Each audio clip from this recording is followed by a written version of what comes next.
Hi everyone, myself Manish Tawar and I welcome you all in this my demonstration video. In this video, I am going to telling you the van der Waals gas equation, how it is derived and why it is derived. So first of all, we have ideal gas equation. What is that? PV is equal to nRT. सबसे पहले हमारे पास ये equation थी, तो हमें van der Waals gas equation की ज़रूरत क्यों पड़ी? तो देखा ये गया कि सभी गैसों के लिए ये इक्वेशन लागू नहीं हो रही थी। तो जैसे जैसे डिफरेंट डिफरेंट गैसों के लिए एप्लीकेबल किया गया इन गैस इस इक्वेशन को, तो वहाँ पर कुछ वेरिएशन दिखाई दे रही थी। तो इसलिए पांडवा नामक वैज्ञानिक ने इस इक्वेशन को मॉडिफाई किया और इस इक्वेशन को मॉडिफाई करके उसमें वॉल्यूम एंड प्रेशर करेक्शन करके एक नई इक्वेशन दी, जिसे van der Waals gas equation का नाम दिया गया, जो रियल गैस के लिए एप्लीकेबल थी। तो इसको हम van der Waals gas equation के रूप में कैसे लिख सकते हैं? P plus a N square upon we square v minus n b is equal to n r t. यहाँ पर P क्या है? Pressure of real gas. Volume क्या है? ये है volume of real gas.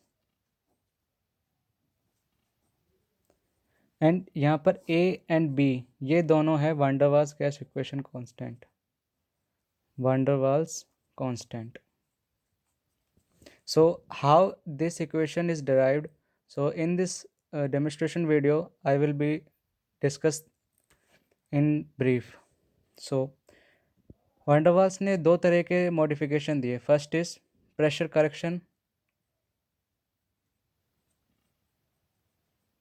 Correction.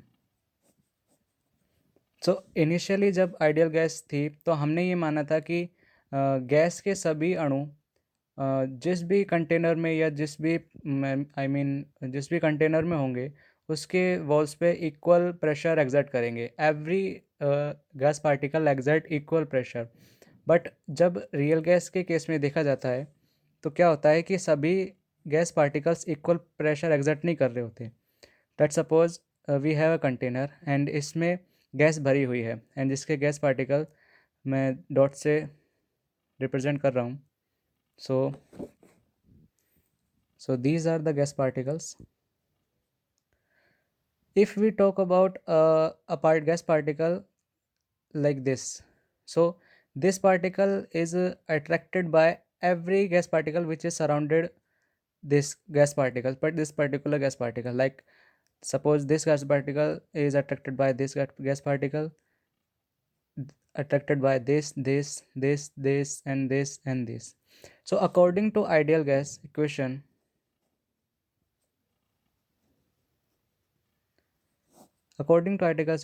there is no attraction and repulsion between gaseous atom। But in reality में ऐसा नहीं होता। इन रियलिटी में होता है कि गैसेस पार्टिकल एक दूसरे पार्टिकल को अट्रैक्ट करते हैं। Let's suppose this particle is attracted by this gas particle, this gas particle, this gas particle, this gas particle, this gas particle and this gas particle.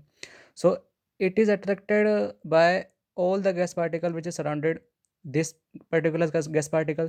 So net force of attraction on this gas particle is 0. So F attraction is 0 on this gas particle. But if we talk about these gas particles जो container के just close में है, these gas particles are attracted by these gas particles. So they are attracted by these gas particles. So these gas particles exert pressure on this container wall. इस container wall पे pressure exert करेंगे। इनका pressure इधर की तरफ लग रहा है, ये प्रेशर इधर की तरफ लगाएंगे, लेकिन जो गैस पार्टिकल है ये इन्हें अपनी ओर खींचेंगे। तो जो net pressure exerted by these gas particles होंगे, इस इन गैस पार्टिकल्स के द्वारा जो प्रेशर लगाया जाएगा कंटेनर की वॉल पे, वो इस गैस पार्टिकल की तुलना में कम होगा। क्यों? क्योंकि ये जो गैस पार्टिकल्स है ये इन गैस पार्टिकल्स को अपनी तरफ खींच रहे हैं। तो नेट जो force exerted on the wall of container होगा वो क्या होगा? ज़ीरो नहीं होगा। इनके केस में F attraction is not equal to zero, because ये गैस पार्टिकल्स चारों तरफ से सराउंडेड नहीं है, एक तरफ से सराउंडेड है। जो इनके गैस पार्टिकल्स हैं तो उन्होंने सिर्फ एक तरफ से घेरा हुआ है, इधर तो गैस पार्टिकल नहीं है। अगर इधर गैस पार्टिकल नहीं है तो ये इधर वॉल अपने वॉल पे प्रेशर एग्जर्ट करेंगे।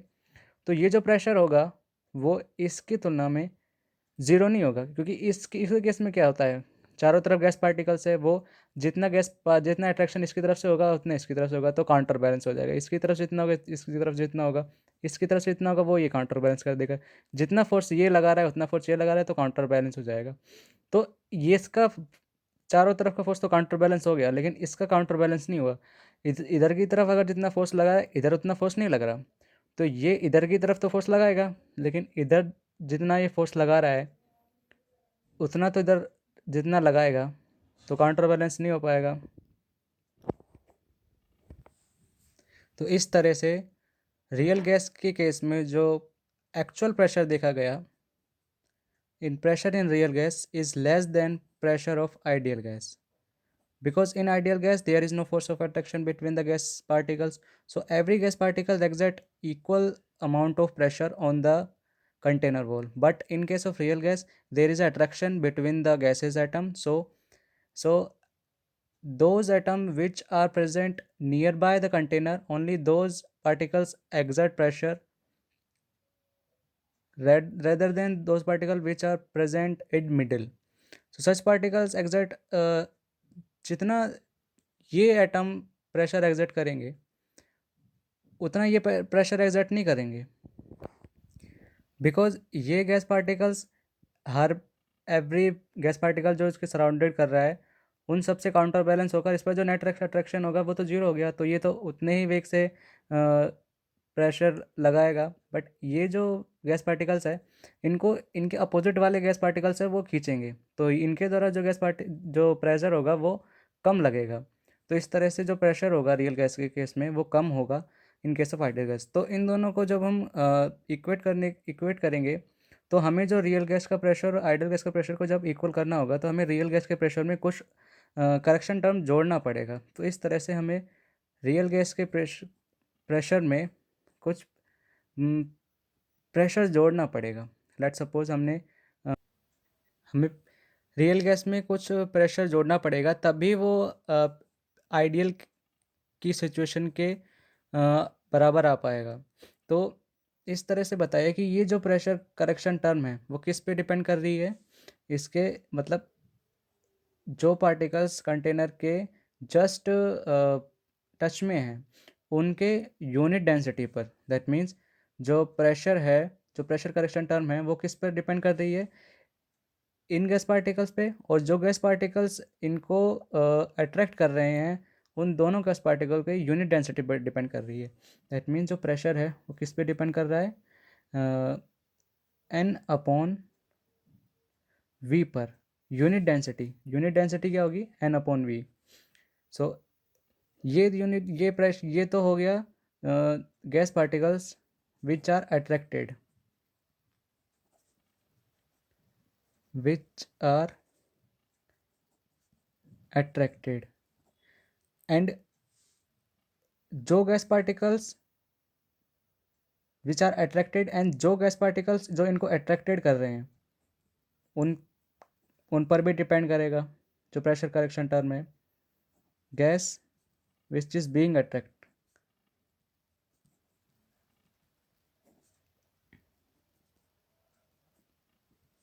सो इस तरह से जो प्रेशर करेक्शन टर्म हो गई वो किसके बराबर हो गई? N square upon we square. अगर हम इसके प्रोपोर्शनल चिन्ह को हटाएंगे तो हमें वहाँ पर एक कांस्टेंट लाना पड़ेगा, A N square upon we square. ये जो कांस्टेंट है इस कांस्टेंट को हमने बोला वांडरवाल कांस्टेंट। सो इस तरह से हमें जो नई जो इक्वेशन मिली आइडियल गैस को मॉडिफाई करने पर वो क्या मिली, P plus AN² upon V² VnRT। ये अभी हाफ मॉडिफिकेशन हुआ है, क्योंकि इसमें हमने अभी प्रेशर करेक्शन किया है, अभी हमें वॉल्यूम करेक्शन करना पड़ेगा। यहाँ पर मैं बता दूँ, ये जो प्रेशर है हमने इसमें ये जो करेक्शन टर्म है वो इसलिए जोड़ी है क्योंकि रियल